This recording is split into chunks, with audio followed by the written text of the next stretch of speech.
여호수아 7장 1절에서 5절 말씀, 우리 1절부터 같이 봅니다. 이스라엘 자손들이 온전히 바친 물건으로 말미암아 범죄하였으니 이는 유다 지파 세라의 증손 삽디의 손자 갈미의 아들 아간이 온전히 바친 물건을 가졌음이라. 여호와께서 이스라엘 자손들에게 진노하시니라.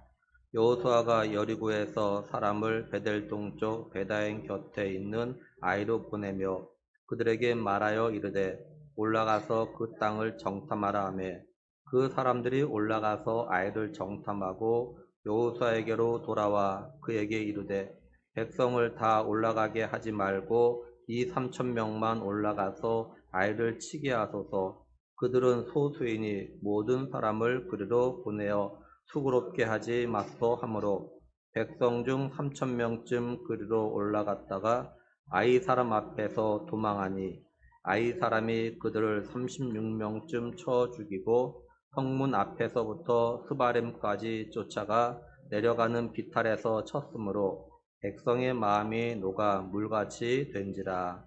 아멘. 여호수아하고 이스라엘 백성들이 7일째 되는 날 새벽 아침에 일찍 일어나가지고 하나님의 말씀에 따라서 여리고성을 갖다 7번 돌아요. 7번째 이 돌기 전에 이제 여호수아가 이스라엘 백성들이 뭐라고 했냐면 여리고성에 있는 그 모든 것은 다 하나님께 바쳐진 거니까, 다시 말해서 하나님의 것이니까 절대로 손대면 안 된다, 이렇게 이야기했습니다. 그런데 예외가 있었는데 누구냐면 기생 라합입니다. 기생 라합과 그의 가족은 살려야 한다고 이야기해요. 왜냐하면 기생 라합이 정탐꾼들 갖다 살렸기 때문이다, 이렇게 이야기합니다. 그러니까 여리고에서 기생 라합과 그의 가족을 제외하고 모든 거는 다 하나님께 바쳐진 거니까 하나님께 온전히 드려야 된다는 거죠. 절대 손대면 안 된다는 겁니다. 왜냐하면 하나님께 바쳐진 건데 만약에 이스라엘 백성들이 손을 대면은 어떤 일이 생기냐면 이제 이스라엘 백성들이 하나님께 바친다는 거는 이들 갖다 그냥 바치는 것이 아니라 죽여가지고 죽인다는 걸 갖다 말하는 거거든요. 근데 죽여야 되는데 만약에 온전히 바치지 않게 되어지면은 손대게 되면은 대신에 이스라엘 백성들이 고통을 당하기 때문에 온전히 바치라라고 이야기합니다. 그리고 그걸 갖다 손대지 말고 하나님 국가에 넣으라고 그래요. 이제 이스라엘 백성들이 여호수아의 말대로 따라서 합니다. 이제 여호수아의 말대로 제사장들의 나팔 소리를 듣자 이스라엘 백성들이 큰 소리 외칩니다. 그러자 정말 여리고성이 갑자기 무너지기 시작해요. 그걸 보고 이스라엘 백성들이 여리고성을 들어가서 이제 칼로 모든 것을 다 죽입니다. 이렇게 이스라엘 백성들이 여리고에 들어가서 모든 사람을 다 죽이는 가운데 이제 여호수아가 여리고를 갖다 정탐했던 두 정탐꾼들을 이야기합니다. 너희가 정탐했던 대로 가서 그 기생 라합에 가가지고 네가 맹세한 대로 그와 가족과 또한 그 친척들은 그 여리고에서 다 여리고 밖으로 이렇게 끌어내라고 이야기합니다. 그래서 두 정탐꾼이 가서 그 여리고 성에서 기생 라합과 그의 가족들 친척들 갖다가 성 밖으로 끌어내가지고 이제 어떻게 되냐면 이들이 이스라엘 백성들 가운데서 더불어 살아가게 이제 되어져요. 제가 지난주 말씀드리면서 주목해야 될 단어가 두 개 있으면 갖다 이야기했습니다. 혹시 기억나나 모르겠습니다. 모두라는 단어하고 또 하나는 하나님께 바칠 때 어떻게 바쳐야 되냐, 온전히 바쳐야 된다, 이렇게 제가 말씀을 드렸어요. 우리가 여호수아 7장 갖다 다 읽진 않았지만 7장에 보면요, 온전히 바친 이 단어가 8번 나옵니다. 여호수아가 여리고의 모든 건 하나님의 것이니까 온전히 바쳐야 된다고 그렇게 강조했지만 이스라엘 자손들 가운데 이 말씀을 갖다 어기고 하나님의 것에 손을 대는 그 문제가 생기게 되어져요. 오늘 말씀 1절을 보면요, 이스라엘 자손들이 온전히 바친 물건으로 말미암아 범죄하였으니 이는 유다 지파 세라의 증손 삽디의 손자 갈미의 아들 아간이 온전히 바친 물건을 가졌습니다. 여호와께서 이스라엘 자손들에게 진노하시니라, 이렇게 말씀하고 있어요. 이스라엘 자손들 가운데 아간이 하나님께 바친 물건에게 손을 대는 그런 범죄를 갖다가 저질렀습니다. 그래서 오늘 말씀은요, 하나님께서 이스라엘 자손들에게 진노하신데 그 진노가 어떻게 나타나고 있는가에 대해서 좀 말씀하고 있는 거예요. 근데 1절 말씀을 잘 보면요, 아간 한 사람이 그죠? 하나님께 범죄했는데 하나님은 이스라엘 자손이 범죄했다 이렇게 말씀하시고 아간한 사람이 하나님 앞에 범죄했는데 이스라엘 자손에게 진노하시는 그런 것을 갖다 우리가 보게 되어집니다. 그러면 하나님께서는 왜 아간 한 사람의 범죄를 갖다가 이스라엘 공동체의 범죄로 취급하셔가지고 이스라엘 공동체를 향해서 진노하시는 걸까요? 우리가 먼저 좀 기억할 게 있어요. 그게 뭐냐면요. 우리 성도 한 사람이 하나님 앞에 범죄하면 그 한 사람만의 문제가 아니라 우리 교회 전체 공동체의 문제가 된다는 거예요. 또 가정에서 한 사람의 하나님 앞에서 범죄하면 그게 그 한 사람만의 문제가 아니라 그 가정 공동체 전체의 문제가 되는 거라는 겁니다. 그러니까 하나님은 우리 교회 공동체 한 사람이 또 가정의 가정 공동체 그 한 사람이 하나님께 범죄하면 그 한 사람 때문에 우리 가정 공동체를 향해서 때로는 교회 공동체를 향해서 진노하시다라는 것을 갖다가 우리가 기억해야 된다라는 거예요. 근데 문제는요. 그 어느 누구도 자신이 하나님께 범죄해서 우리 교회 공동체가 또 우리 가정 공동체가 어려움을 겪는다라는 생각을 갖다가 하지 않는다라는 거예요. 다시 말하면 나 하나쯤 하나님 앞에서 범죄했다고 해서 우리 교회 또는 우리 가정에 무슨 일이 생길 거라고 이런 생각들 갖다 하지 않는다라는 거죠. 그래서 우리들이 하나님 앞에서 범죄하고도 범죄하지 않은 것처럼 행동들을 합니다. 또 하나님께 그 범죄에 대해서 가정이나 교회에 어려움을 주셔도 그게 나 때문에 생긴 거라는 생각들을 하질 않아요. 그냥 우연히 또는 사람이 살다 보면 뭐 이런저런 일 생길 수도 있는 거지 이렇게 생각하고 만다라는 거죠. 혹시 오늘 이 예배자에 나온 분들 그리고 온라인으로 예배하는 분들 가운데서 자신의 가정이나 우리 교회에 어떤 문제 생기고 어려움이 왔을 때 그거에 대해서 내가 하나님 앞에 범죄해가지고 이런 거 아닌가 이렇게 생각하면서 자기 자신을 갖다 좀 돌아보고 자신의 잘못과 죄를 갖다가 회개하고 고치려고 이렇게 노력하신 분이 있으신가 잘 모르겠습니다. 하나님께서 이처럼요 한 사람 때문에 그가 속한 공동체를 향해서 진노하신 이유는 뭐냐면 하나님은요 그 공동체가 하나라고 보시기 때문에 그런 겁니다. 또 하나님은 그 공동체 모두가 하나님 말씀의 믿음으로 순종의 삶을 갖다가 살길 바라시고 또한 모두 다가 하나님 나라에 들어오길 갖다가 바라시기 때문에 그러시는 거예요. 하나님께서 모세가 죽은 다음에 여호수아에게 뭐라고 말씀하셨냐면요. 여호수아 1장 2절에 보면요. 내 종 모세가 죽었으니 이제 너는 이 모든 백성과 더불어 일어나 이 요단을 건너 내가 그들 곧 이스라엘 자손에게 주는 그 땅으로 가라 이렇게 말씀하셨어요. 하나님은 여호수아에게요. 여호수아 너의 말을 갖다 잘 듣는 사람, 네가 볼 때 믿음이 좋은 사람, 이런 사람들만 데리고 내가 주는 가나안으로 가라 이렇게 말씀하지 않으셨어요. 여호수아 네 말을 듣든 안 듣든 너를 힘들게 하든 힘들게 하지 않든 믿음이 좋든 믿음이 나쁘든 모두 다 이들과 더불어서 일어나서 요단을 건너가지고 내가 주기로 한 그 땅으로 가라 이렇게 말씀하셨다. 그러니까 하나님은 우리 교회 모든 믿음의 식구들 그리고 우리 가족 모두 다가 예수님 믿고 천국에 오길 갖다 원하신다라는 겁니다. 그래서 하나님이 약속하신 땅, 약속하신 천국에 오는데 문제가 되는 그 죄 문제를 갖다가 그냥 놔두실 수가 없으셨던 거예요.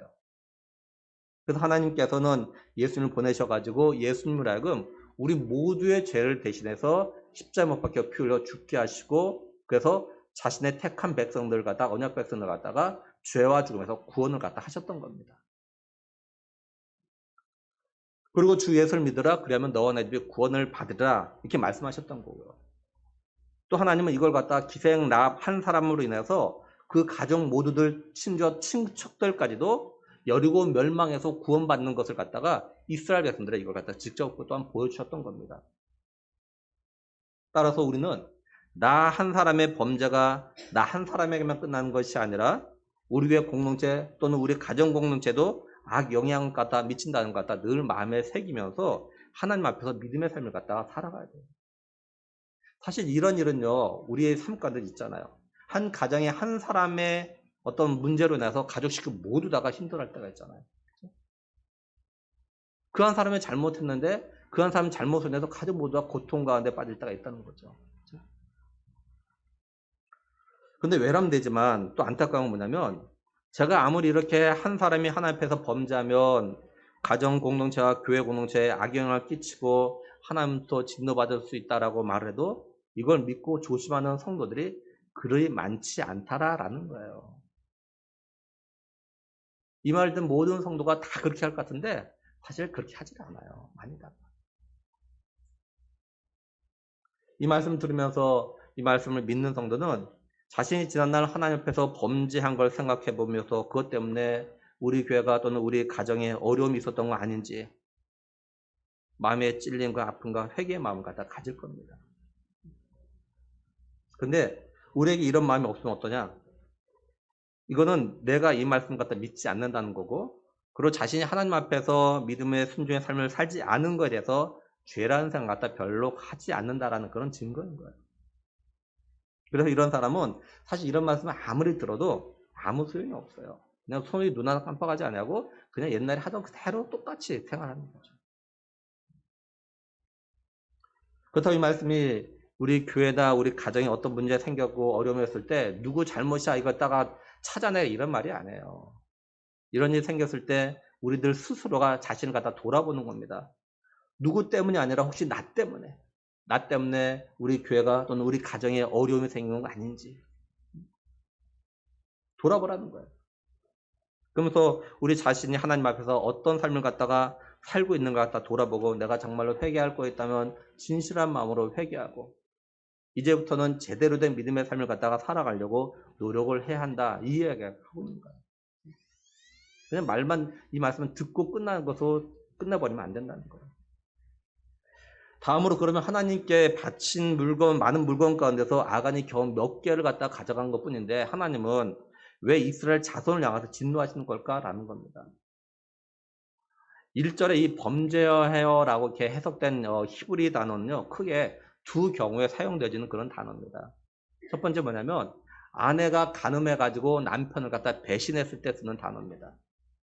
두 번째는 하나님의 백성들이 하나님의 신뢰를 갖다가 벗어나는 행동을 했을 때, 하나님의 기대에 부응하는 삶을 갖다 살지 않았을 때 쓰는 그런 단어예요. 오늘 말씀에서 두 번째입니다. 하나님의 택한 백성들이 하나님의 신뢰를 벗어나는 하나님의 기대에 어긋나는 행동을 갖다 한 것을 갖춰서 지금 범죄했다 이렇게 말하고 있는 거예요. 그래서 하나님께서 여호수아에게 뭐라고 말씀하시냐면요. 11절에 보면은 이스라엘이 범죄하여 내가 그들에게 명령한 나의 언약을 어겼으며 또 15절 중반절에요. 이는 여호와의 언약을 어기고 이스라엘 가운데 망령된 일을 행하였음이라 하셨다라 이렇게 말씀해요. 하나님은 단순히 하나님의 것을 갖다가 도둑질하는 걸 갖다 문제 삼는 것이 아니라 하나님의 명령, 하나님의 언약을 갖다 어긴 거에 대해서 지금 문제 삼고 계신 거예요. 하나님의 신뢰를 갖다 깨뜨렸다는 겁니다. 하나님의 믿음을 갖다 저버렸다는 거예요. 한마디로 하나님은 이스라엘 백성들에게 배신감을 갖다 느끼고 계신 거예요. 혹시 우리가 지금까지 살아오면서, 그죠? 내가 믿었던 사람에게 혹시 배신당해 보신 적 있으십니까? 내가 그렇게 믿었는데 그 사람이 배신당해.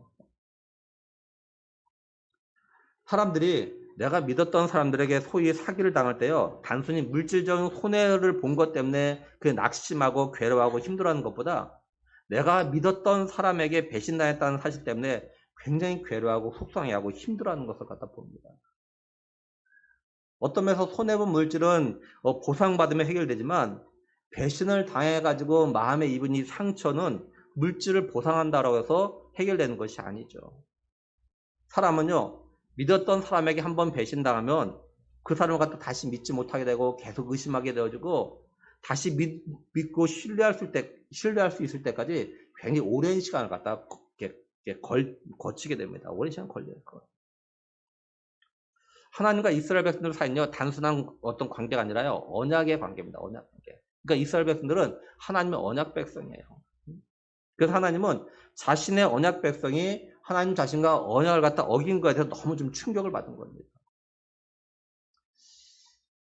말씀을 주면서 이런 생각이 들었어요. 뭐냐면 어떤 면에서 하나님은요, 우리 인간들이 하나님과의 언약을 깨트리는 거, 하나님과 약속을 어긴 거에 대해서 어떤 트라우마, 상처가 있었지 않았을까 이런 생각을 좀 해봤어요. 물론 아니시겠죠. 근데 그런 생각이 들었어요. 어떤 거냐? 바로 아담이 하나님과 언약을 어기고 선악과를 따먹은 거죠. 그렇게 약속했건만. 그래서 죄가 세상에 들어오고 그 죄로 인해서 모든 사람이 죽음을 맞이하게 됐어요. 이건 더 나아가서 결국 하나님께서 자신이 사랑하는 아들 예수님을 갖다가 이 세상에 보내셔야 했고 그 예수님께서 십자가에 못 박혀 피 흘려 죽으심으로 인해서 자신의 택한 백성을 갖다가 죄와 죽음에서 구원하는 죄 문제를 갖다 해결해야 되는 그런 상황까지 오게 되어졌던 거죠. 그럼 하나님의 진노가 이스라엘 자손들이 어떻게 나타납니까? 이제 여호수아가 여리고를 갖다 정복하고 난 다음에 사람을 갖다가 베델 동쪽 베나엔 곁에 있는 아이성에 정탐을 보냅니다. 이 정탐꾼들이 아이성을 갖다가 정탐하고 와서 여호수아에게 정탐 보고를 해요. 뭐라고 정탐 보고하냐면 3절에 보면요. 여호수아에게로 돌아와 그에게 이르되 백성을 다 올라가게 하지 말고 이 3,000명만 올라가서 아이를 치게 하소서. 그들은 소수이니 모든 백성을 그리로 보내어 수고롭게 하지 마소서. 이렇게 말씀을 해요. 정탐꾼들이 아이성을 갖다 정탐하고 보고하는데 이 정탐봉을 잘 보면요. 이들은요 이미 교만함에 가득 차 있습니다. 정탐꾼들은 아이성을 갖다 얕봤어요. 자신들이 거대한 여리고성을 갖다 이겼기 때문에 아이성은 그거에 너무나 작으니까 이 정도 아이성쯤이야 자신들이 넉넉히 이길 거라 생각했어요. 근데 사실 이스라엘 백성들이 여리고성을 갖다 무너뜨리고 이긴 거는 자신들의 힘으로 한 것이 아니거든요. 자신들이 한 거라고는 하나님 말씀에 따라서 뭐 성을 돌고 외치라서 외친 것밖에 없어요. 그 성이 무너져서 가서 칼로 이제 친 것밖에 없다고. 근데 마치 자신의 힘으로 자신의 어떤 군사력으로 이긴 것처럼 이들 생각한 겁니다. 이들은 하나님께 사셨다는 이걸 갖다 잊어버린 거예요. 그래서 한 3,000명만 올라가도 충분히 이길 거라 이렇게 생각했던 겁니다. 뿐만 아니라 여호수아도 마찬가지입니다. 여호수아는 정탐꾼들의 말을 갖다가 듣고 백성들 가운데 이제 3,000명을 갖다 이제 여리고 아이성으로 보냅니다. 여호수아는 아이성과의 전쟁에 대해서 하나님께 묻지도 않고 하나님의 음성도 듣지 못했어요. 무슨 말이냐면 여호수아가 여리고성을 갖다 칠 때요 정탐꾼을 갖다 여리고에 보냈고 거기서 하나님께서 이 정탐꾼들을 갖다가 간섭하시고 섭리하셔서 기생 라합에게 여리고 백성들의 마음과 정신 상태에서 듣게 하셨죠. 그것을 듣고 정탐꾼들은 야 정말 하나님께서 이 여리고를 갖다 우리에게 주셨구나 이걸 다 확신했습니다. 여호수아도 그 말 듣고 확신했어요. 결국 뭐냐면 이 말은 하나님의 음성 갖다 들었다라는 거죠. 하나님께서 내게 주셨다 이걸 다 확실히 들었다는 겁니다. 근데 지금 아이성과 전쟁에서는요 하나님 등장하지 않아요. 싸우러 가는데 여호수아를 비롯해서 이스라엘 백성들은요 자신들이 여리고를 갖다 무너뜨린 거에 대해서 막 승리에 성공에 좀 막 취해 있어가지고 기고만장해서 하나님을 의지하지 않고 좀 교만함으로 가득 찼던 겁니다. 그래서 3,000명가를 갖다가 아이성으로 올려보내요. 근데 그 결과가 어떻게 나타나냐? 4절 마지막에서 5절 보면 아이 사람 앞에서 도망하니 아이 사람이 그들을 36명쯤 쳐 죽이고 성문 앞에서부터 스바림까지 쫓아가 내려가는 비탈에서 쳤으므로 백성의 마음이 녹아 물같이 된지라 이렇게 말씀을 해요. 이스라엘 백성들이 아이 사람을 갖다 정복한 것이 아니라 아이 사람들 갖다 죽인 것이 아니라 오히려 아이 사람들과 싸우면서 도망치는 그 도망치는 가운데 36명이 죽는 그런 고통 갖다 겪게 되어집니다. 그러고 나서 이스라엘 백성들의 마음이 녹아서 물처럼 되는 그런 일이 생긴 거예요. 그러니까 하나님의 진노가 두 가지로 나타나는 거예요. 두 가지로. 첫 번째 하나님의 진노가 어떻게 나타나냐면 여호수아를 비롯해서 이스라엘 백성들의 마음이요. 하나님의 은혜와 능력을 잊고 자신들이 잘해서 그런 줄 아는 이런 교만함이 생긴 겁니다. 하나님께서요. 이사야를 갖다 선지자로 부른 다음에 소명 주신 다음에 이사야 선지자에게 처음으로 하신 말씀이 있어요. 무슨 말씀 하셨냐면 이사야 6장 9절 10절 보면요. 여호와께서 이르시되 가서 이 백성에게 이르기를 너희가 듣기는 들어도 깨닫지 못할 것이요 보기는 보아도 알지 못하리라 하여 이 백성의 마음을 둔하게 하며 그들의 귀가 막히고 그들의 눈이 감기게 하라 염려하건대 그들이 눈으로 보고 귀로 듣고 마음으로 깨닫고 다시 돌아와 고침을 받을까 하노라 하시기로 이렇게 말씀해요. 이 말씀 한마디로 뭐냐면 하나님께서요 유다 백성들이 자꾸 죄를 지니까 말해도 안 들으니까 이제 벌을 진노하시기로 마음을 먹었어요. 그래가지고 이제 이사야에게 이들에게 말을 전해도 이들이 깨닫지 못하도록 해라. 깨닫지 못하도록 회개하지 못하도록 해라. 그는 이제 하나님께 진노하기 결정했기 때문에 진노를 하시기 위해서 그렇게 하도록 하라라고 하시는 거예요. 그러니까 이스라엘 백성, 유다 백성들이 하나님의 말씀 들어도 자기들이 뭘 잘못했는지 모르는 겁니다.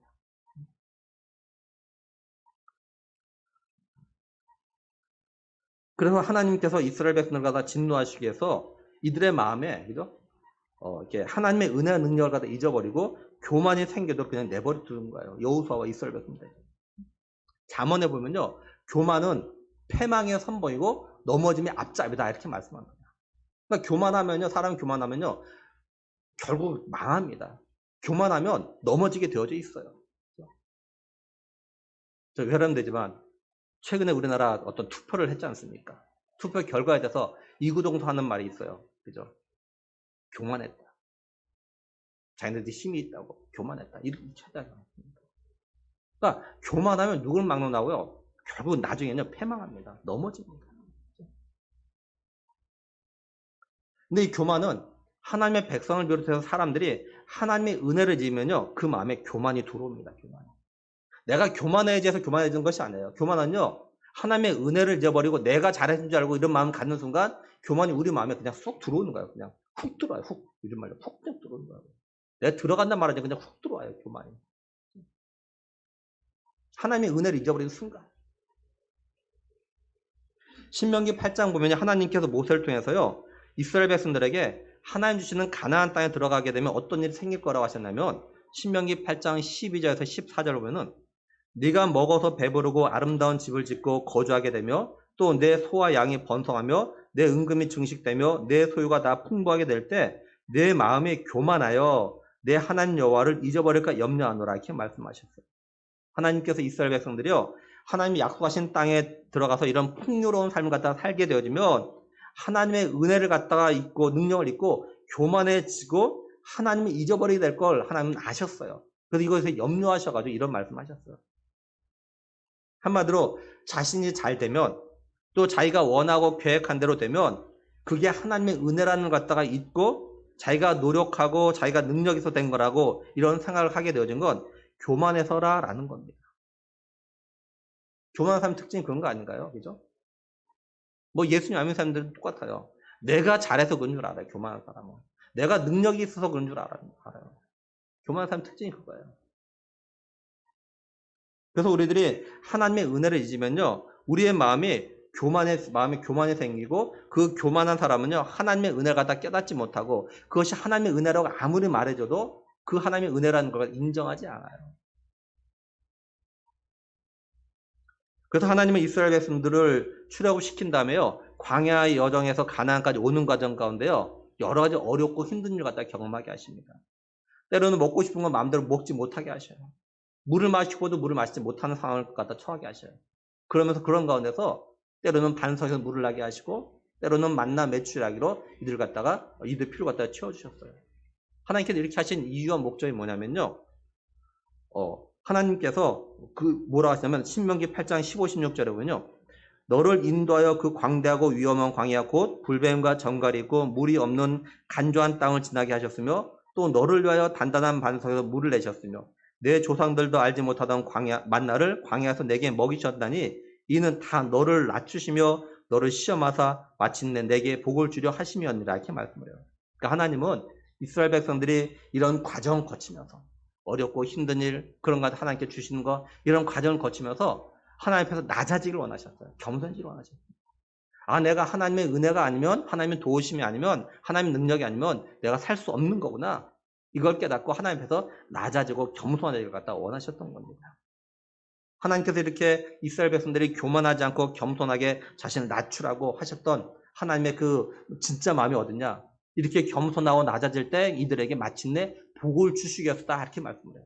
그러니까 하나님은 이스라엘 백성들의 복을 주시려고 이들의 마음을 갖다 낮추셨던 거예요. 이 교만함을 갖다 없애도록 하려고 하셨던 거예요. 베드로전서 5장 6절에 보면요. 그러므로 하나님의 능하신 손 아래서 겸손하라. 때가 되면 너를 높이시라 이렇게 말씀을 해요. 그러니까 하나님은 자기 백성들에게 복을 주고 높이기 위해서 그때까지 하나님 앞에서 낮아지고 겸손하게 그 때를 갖다 기다려 계셨던 겁니다. 그 기다려 계셨어요. 우리 사람들 보면은 교만한 사람보다 겸손한 사람을 갖다 우리가 귀하게 보고 그 사람 갖다 때가 되면 높이려고 하지 않습니까? 교만한 사람은요, 그 사람하고 같이 하지 않으려고 그래요. 어떤 일이 있을 때 교만한 사람에게 일도 주지 않습니다. 겸손한 사람에게 줘요. 하나님도 그러셔요. 하나님은 자기의 택한 백성들에게 복을 정말 주시려고 일부러 어려움을 통해서 자꾸 낮추셨던 거예요. 아, 내 힘으로 되는 것이 아니구나. 내가 노력한다는 것이 아니구나. 하나님 도와주셔야 되는구나. 하나님 은혜를 주셔야 되는구나. 이걸 다 깨닫도록 알도록 하기 위해서 일부러 어려움을 주시기도 하고 그런 것도 또 응답도 주시고 은혜도 주시고 막 그러셨던 거예요. 그런데 하나님은요, 이 이스라엘 백성들이 하나님이 이런 의도를 갖다가 깨닫지 못하게 될 것 같다가 아셔요. 그렇죠? 그래서 뭐라고 말씀하시냐면 신명기 8장 17절 보면요. 그러나 내가 마음에 이르기를 내 능력과 내 손의 힘으로 내가 이 재물을 얻었다 말할 것이라 이렇게 말씀해요. 그러니까 이스라엘 백성들은요. 자신의 힘과 능력으로 풍요로운 삶을 갖다 살게 되었다는 교만한 마음을 갖다 가지게 되면서 하나님을 갖다 잊어버리게 될 거라고 하셨어요. 결국은 너희 잊어버릴 거다. 하나님이 이런 염려가요. 결국 거대하고 철옹성인 여리고성이 무너졌을 때, 그죠? 여호수아를 비롯해서 이스라엘 백성들에게 그대로 나타났던 겁니다. 근데 이런 교만한 마음들이 이스라엘 백성들에게 생기게 된 것, 또 하나님의 은혜와 능력을 갖다 잊어버리게 된 건요. 아간이 하나님께 바친 물건을 도둑질하고 범죄했기 때문에 이런 일이 생긴 거예요. 다시 말해서 아간이 하나님과의 언약을 어기는 하나님의 신뢰가 다 깨트리는 행동을 하자 하나님께서 하나님께 바쳐진 물건을 대신해서 이스라엘 백성을 갖다 멸하기 위해서 교만이 여호수아를 비롯해서 이스라엘 백성들에게 들어가는 것 같다 막지 않으시고 그대로 내버려 주셨던 거예요. 하나님이 정탐꾼들이 정탐할 때 그 정탐 복을 갖다가 정탐할 때 제대로 정탐하지 못하도록 잘못된 판단하도록 그냥 막지 않고 또한 여호수아가 정탐꾼들의 정탐 복을 들을 때 잘못된 복음에도 불구하고 이걸 갖다가 그대로 이걸 갖다 그대로 믿도록 그냥 내버려 두셨던 거예요. 일반적으로 우리 사람들은요 마음이 교만하면 어떤 일이 생기냐면 정확하게 판단을 갖다 하지 못합니다. 그리고 모든 상황을 갖다가 자기 유리한 쪽으로만 생각을 해요. 교만하면 자신의 약하고 부족한 걸 갖다가 잘 보지 못합니다. 자기가 잘하고 강한 것만 자꾸 보게 돼요. 반대로 교만으로 인해서 상대의 강점을 보지 못하고 약점만 보게 되어집니다. 잘 보세요. 우리나라 정치인들 정말 잘 보세요. 교만하면요. 그렇게 되어져. 교만하면. 누구나 그래요. 교만하면요. 자기의 잘한 것만 딱 보게 돼요. 다른 사람이 잘한 거 잘 보지 못합니다. 자꾸 단점만 보게 되죠. 그건 자기가 이길 수 있다고 생각하게 만듭니다. 그 결국 망하는 거예요. 교만한 사람은. 정탐꾼들은 아이성 갖다 정탐으로 올라갈 때부터 마음이 교만했어요. 정탐꾼들이 이미 마음이 교만한 상태에서 아이성을 갖다가 정탐하다 보니까 어떠냐? 아이성을 갖다 우습게 여겼기 때문에 아이성을 정탐하면서 정말 봐야 될 것 같다 보지 못한 겁니다.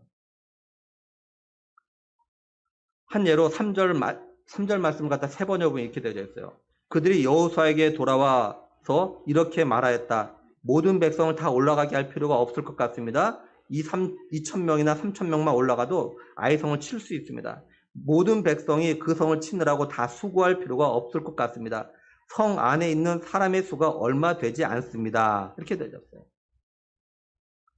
정탐꾼들은 아이성에 사람이 얼마 안 되니까 자신들이 2, 3천 명만 올라가도 이길 거라고 판단했던 겁니다.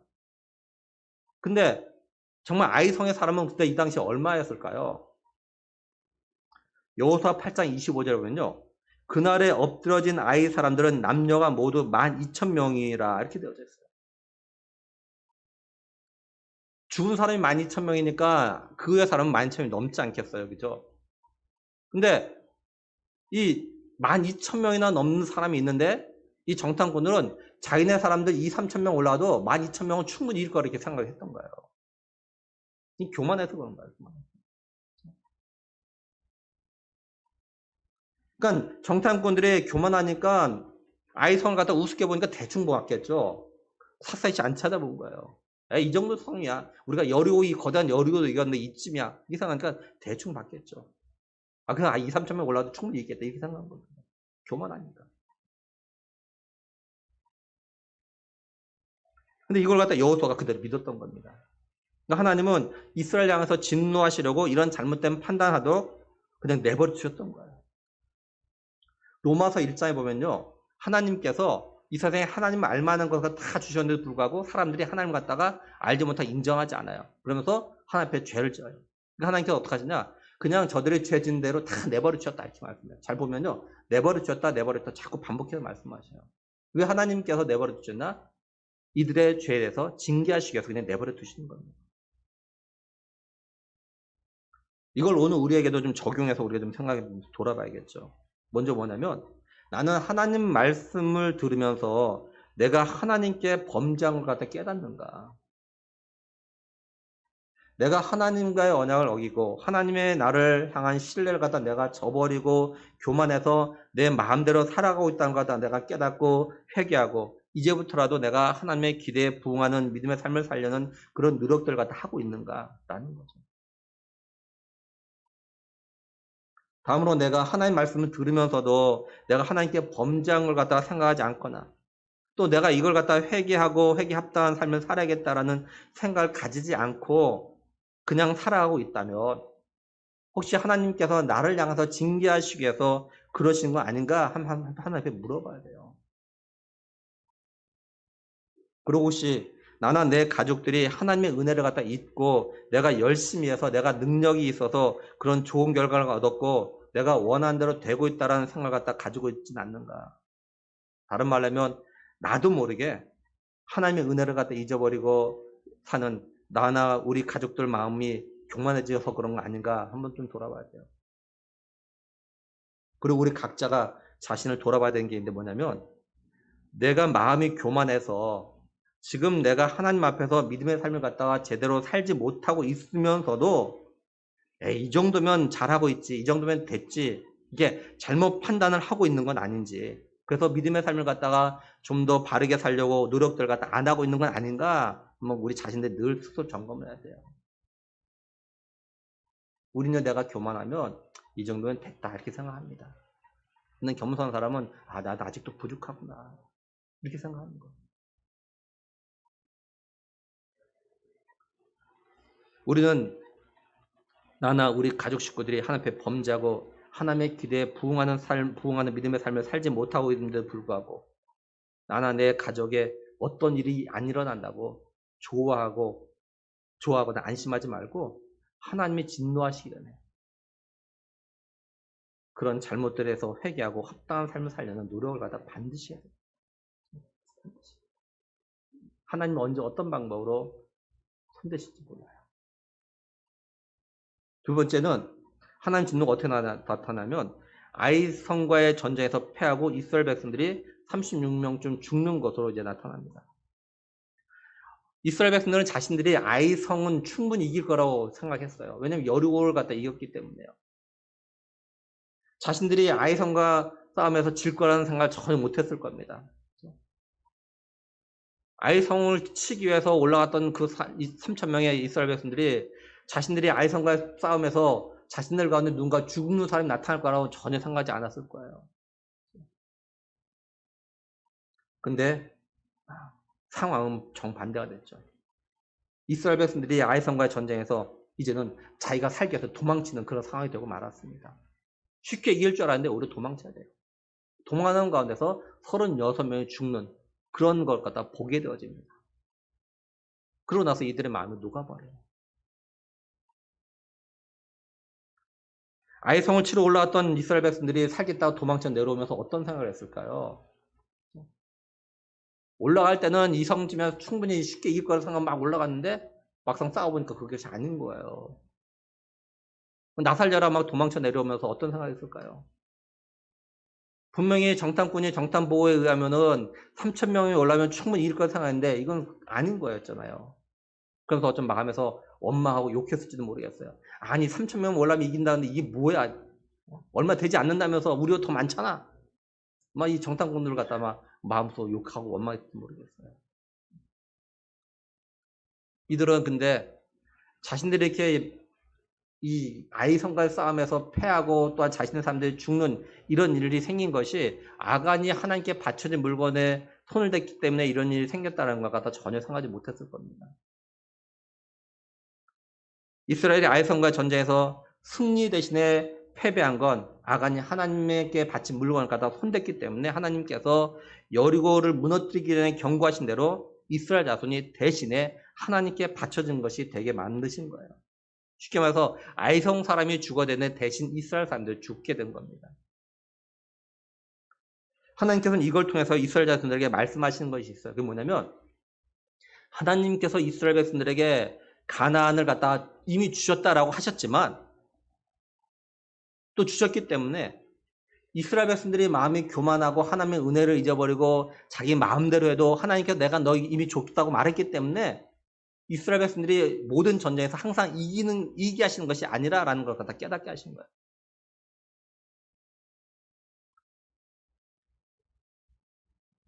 하나님께서 가나안 땅을 갖다 이스라엘 백성 주셨지만 그 땅을 갖다 정복하고 차지하는 모든 과정 가운데서는 하나님의 말씀에 순종할 때만이 그 땅을 갖다가 얻는다는 것을 갖다가 이들에게 가르쳐 주신 겁니다. 그래서 일부러 하나님께서 이들로 하여금 말씀을 어겼을 때, 언약을 어겼을 때 아이성과의 싸움에서 패배하게 하시고 죽음을 갖다가 맛보게 하신 거예요. 하나님요 이전에 모세를 통해서 경고하셨던 대로 사실 하신 겁니다. 신명기 28장에 보면 어떤 말씀이 있냐면 이 내용이 하나님 말씀에 순종했을 때 하나님께 주신 복에 대해서 말씀하고 반대로 불순종했을 때 받게 되는 진노에 대해서 말씀을 하셔요. 그런 가운데 하나님께 이렇게 말씀하셨어요. 신명기 28장 25절에 여호와께서 내 적군 앞에서 너를 패하게 하시리니 내가 그들을 치러 한 길로 나아가서 그들 앞에서 7길로 도망할 것이며 내가 또 땅의 모든 나라 중에 흩어지고 이렇게 말씀하셔요. 그러니까 하나님께서는요 자신의 택한 백성이지만 불순종할 때는 전쟁에서 패배하고 죽음을 맛보게 하시겠다 이미 이렇게 말씀하셨다고요. 그리고 여리고를 갖다 정복하기 전에 그죠? 하나님의 것 손대면 대신에 너희들 고통당한다. 그러니까 절대 손대지 마. 경고하셨다고요. 다른 말로 뭡니까? 하나님의 언약을 어기지 말라고 명령하셔서 어기면 너희들이 그 대가를 치를 거다 말씀하셨다고요. 근데 이스라엘 백성들이 불순종하고 하나님의 언약을 어겼기에 진노하셔서 전쟁에서 패배하고 죽음을 갖다 맛보게 하신 거예요. 말씀하신 대로. 이건 누구도 예외가 없습니다. 우리가 성경을 잡으면요. 하나님의 사용하셨던 믿음의 사람에도 똑같이 하나님은요 적용하셨어요. 한 예로 이제 이스라엘 백성들이 애굽을 나와가지고 가나안 온 가운데 물이 바해서 물 때문에 원망합니다. 물 문제 때문에. 그래서 하나님께서 모세에게 네가 이제 저 반석을 향해서 물을 내라 이렇게 명령하면 그 반석에서 물이 나올 거다 이렇게 말씀하셨어요. 근데 모세가 막 화가 나 있었어요. 그래가지고 그 반석을 갖다 지팡이로 2번 치면서 이스라엘 백성들에게 내가 너희를 위해서 이 반석에 물을 내자 막 이렇게 화내면서 말했어요. 근데 어쨌든 간에 그렇게 말했기 때문에 반석에서 물이 나와서 이스라엘 백성들이 물을 먹었습니다. 근데 하나님은요 모세 아론에게 화를 내셔요. 내가 이스라엘 백성들 앞에서 내 거룩함을 갖다 나타내야 되는데 내 거룩함을 나타내지 못했다. 그러면서 모세와 아론 너는 내가 주는 가나안 땅에 들어가지 못할 거다. 이렇게 진노하셨어요. 그래서 모세와 아론요 가나안에 들어가지 못하고 죽어요. 특히 모세 같은 경우는 죽을 때 뭐라고 하냐면 기력이 쇠하지 않았다 이렇게 말씀하고 있어요. 기력이 쇠하지 않았다는 뭡니까? 아직도 건강하다는 거예요. 모세가 얼마든지 이스라엘 백성들을 이끌고 여리고를 치고 가나안 가서 정복할 수 있을 만큼 아직도 힘이 있었다는 거죠. 그런데 하나님의 말씀을 어겼기 때문에 거룩함을 나타내지 못했기 때문에 모세는 죽었던 겁니다. 예외가 없어요. 그렇다면 하나님의 택하심으로 하나님의 백성들 오늘 우리도 이걸 갖다 적용해 봐야겠죠. 하나님은 우리가 하나님의 백성이고 자녀지만 우리가 하나님 말씀에 순종의 삶을 살지 않을 때는요 때로 우리의 삶 가운데 실패를 갖다 경험하게 하십니다. 우리가 하는 일들이 뭔가 잘 될 것 같고 막 잘 되는 것 같은데 마지막에 뭔가 문제의 상에서 틀어지게 만드시기도 해요. 때로는 우리의 몸과 마음을 갖다 또 너무 아프게 하실 때도 있습니다. 때로는 가정이나 일터에서 사람과의 관계에서 아픔을 갖다 겪기도 하십니다. 때로는 정말 내가 원하지 않는, 생각지 않는 일들이 생겨서 우리를 갖다 힘들게 하실 때도 있어요. 이건 예외가 없습니다. 하나님은요, 목사라고 봐주지도 않으셔요. 똑같아요. 근데 성경에 보면 믿음의 사람들이 가지고 있는 공통점이 있습니다. 뭐냐면 이런 일이 생겼을 때 이들은요 하나님 앞에 나와 엎드립니다. 하나님 앞에 물어요. 이제 다음에 보겠지만 여호수아도요. 아이성과 패배한 다음에요. 하나님 앞에 나와 엎드립니다. 물어봐요. 하나님 왜 이런 일이 생긴 겁니까? 우리가 코로나19로 인해서 2년 동안 예배를 갖다 마음껏 드리지 못했습니다. 그때 우리는 단순히 이게 전염병이라고 생각하지 않고 하나님 앞에 엎드렸잖아요. 우리 회개했잖아요. 우리가 지난날 내가 원하면 얼마든지 마음대로 예배를 드릴 수 있는 상황과 환경이 있음에도 불구하고 이렇게 예배 드리지 않은 것에 대해서 우리가 회개했잖아요. 또 우리가 한편 예배할 때 정말 영과 진리로 예배 드려야 되는데 그렇게 드리지 못한 것에서 우리가 회개했잖아요. 그러니 우리가 개인적으로나 가정적으로 어려움이 생겼을 때, 또 자녀들이 갑자기 말을 안 들을 때, 또 자녀들이 믿음의 삶에서 멀어질 때, 이걸 보면서 우리 자신들의 믿음의 삶의 문제가 뭔가를 갖다 좀 생각해 봐야 돼요. 내가 혹시 하나님 말씀을 듣고 분명히 말씀대로 삶을 살아야 되는 거 아는데도 불구하고 내가 그렇게 살지 못한 것에 대해서 회개하지 않고 그냥 이전에 하던 대로 내가 살아가고 있는 거 아닌가 자신을 좀 돌아봐야 돼요. 내가 하나님 말씀에 불순종의 삶을 갖다가 살고 있는 건 없는지 이걸 돌아봐야 돼요. 만약에 자신과 가정에 일어난 일들의 원인을 갖다 잘 모르겠으면 하나님 앞에 나와 엎드려 물어보셔요. 가만히 있지 마요. 하나님 왜 이런 일이 생긴 겁니까? 내가 잘 모르겠습니다. 하나님께서 우리가 하나님과의 언약을 어기고 하나님의 신뢰를 벗어난 삶을 살 때 우리를 향해서 진노하신 이유와 목적은 단 한 가지입니다. 하나님은 우리가 하나님의 자녀이기 때문에요. 하나님이 약속하신 복을 갖다 마음껏 주시기 위해서 그러시는 거예요. 예레미야 선지자가 뭐라고 했냐면 하나님의 본심, 하나님의 마음에 대해서 뭐라고 했냐면 하나님은 우리가 살아가는 데서 근심하며 걱정하며 이런 것이 하나님의 본심이 아니다 이렇게 이야기해요. 본심이 아니다.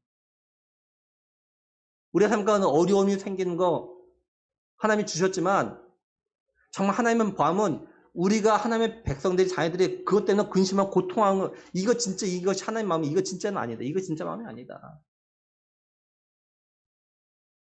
또 히브리서 기자 뭐라고 하냐면 만약에 자녀가 잘못했는데도 불구하고 아버지가 그 자녀가 다 징계하지 않냐 그냥 내버려 두면 그 자녀는 자기의 친아들이 아니기 때문에 그냥 내버려 두는 거다 이렇게 이야기해요. 정말로 내 자녀라면 당연히 징계하는 거고 그 징계는 뭡니까? 그 자녀를 위한 거라라는 거죠. 하나님이 우리에게 진노하시는 건요. 우리의 유익을 위해서 그러시는 거예요. 그 시편 기자는 말하지 않습니까? 고난이 내게 유익되었다 이렇게 고백하는 거예요. 코로나를 예를 들면 우리가 코로나19로 인해서 예배당에 와서 예배 드리는 것이 얼마나 감사하고 귀한 일인지 우리가 철저히 깨달았어요. 우리 성도들이 같이 식사하면서 같이 교제하는 것이 얼마나 놀라운 은혜인지 또 교회에서 우리 아이들이 마음껏 뛰어놀 수 있는 이런 것이 정말로 은혜라는 걸 우리가 깨닫게 됐잖아요. 감사했잖아요. 그리고 예배 드릴 때 이제는 내가 좀 더 영과 진리로 예배 드리려고 노력하게 되어졌잖아요.